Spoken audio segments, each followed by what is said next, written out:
Okay, so LO for this session is I can edit and improve my letter.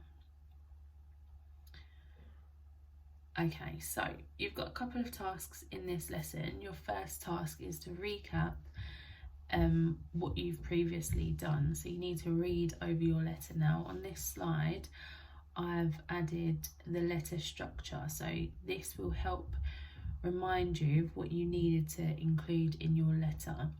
So this will help you to ensure that you've included what you need to. I'm going to read you through my example. So you can see here I've started with my address up at the top, the date, and the person that I'm writing to. So, dear Miss Sheradine Green, I'm writing to inform you about the Olympics. Additionally, I would like to ask you some questions about the sport that you partake in. The Olympics began over 2,700 years ago as part of a religious festival in ancient Greece. There are many important elements of the Olympics and they each have a significant role in promoting the events, such as the Olympic torch and rings. The Olympic torch is carried out around the country holding the event, similar to ancient Greece, to mark the occasion. The rings represent each continent that first took part in the first modern games. My favourite Olympic sport is basketball, and I admire the skills that you demonstrate in each and every game that you play. The sport is a fast and exciting game which is thoroughly enjoyable to watch. It fascinates me that a teacher actually invented the sport because he wanted to create a game that his students could play inside during the winter. As a teacher myself, I find this inspirational. An incredible 450 million are estimated to play worldwide. Finally, I have several questions for you. How did you first develop your interest with the sport? What are your top tips to stay healthy? How do you feel about Tokyo Olympics being postponed? Thank you for your time. Yours sincerely, Miss Fernandez. So that was the list that I came up with. That's my first draft, and today we are going to edit and improve. So I've had a go at doing that myself. I'm going to share that with you in a moment, but just to recap and refresh your memories, to edit and improve. Edit, that part of our learning means to change, so we need to make changes, and improve, obviously we're making our writing better, so that's what we need to be focusing on. You've got your year 4 writing grid here, so I suggest that when you read back over your letter, you refer back to this and see what you've already included. Maybe make a note of what you need to complete. You still need to include to complete your letter. Okay, now, just like when we're at school, we're going to edit in the same way. So step 1, we've got our powerful punctuation. So you've got a checklist there for you to remember what you need to include.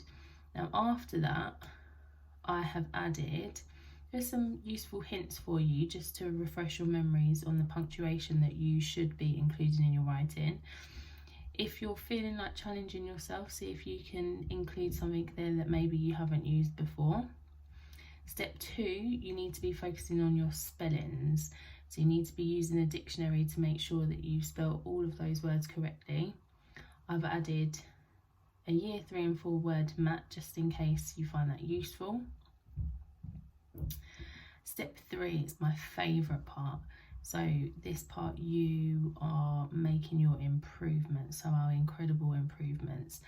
So we need to make sure that we're including lots of features into our writing to make it nice and exciting. So I've added a year 4 writing mat here, so you might find this useful. It's got some top tips on there for you. Then I've added some fronted adverbials just to refresh your memory. So if you haven't got any in there, now's the time to try and squeeze some in. And then we've got some adjectives there you might find useful, adverbs, nouns, and verbs. Okay, you might not need to use these mats, but they're there for you if you need them. Now let me show you my edited version. Now, I've tried to mark this on here for you to see what I've changed and what I've improved. So just like when we're at school, usually we use our purple pens. You can do the same if you like, or you can get the highlighters out, whatever you fancy. Now, what I've highlighted in yellow are the things that I've noticed that I've added in already, which is what I needed to. The purple bits are showing you what I have changed. So, to begin with, in my first paragraph, I've kept most of it the same. I'm writing to inform you about the Olympics. Additionally, I would like to ask you several questions. So I've changed some to several, just so it makes it a little bit more specific.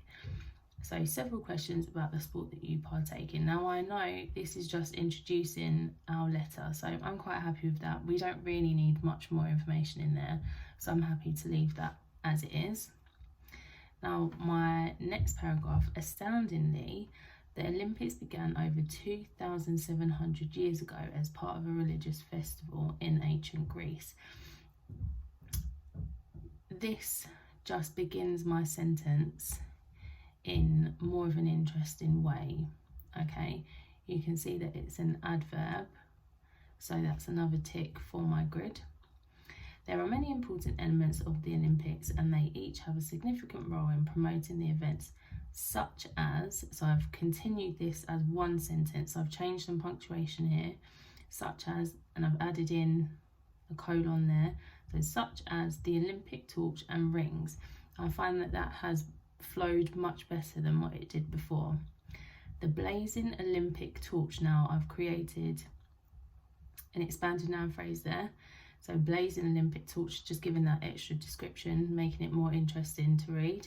The blazing Olympic torch is carried around the country holding the event, similar to ancient Greece, to signify this special occasion. So again, I'm just thinking about that description, trying to make it even more exciting. The 5 colourful rings represent each continent that first took part in the first modern games. Again, I'm giving more description there. I've got an expanded noun phrase in, so again, that's another tick from my checklist.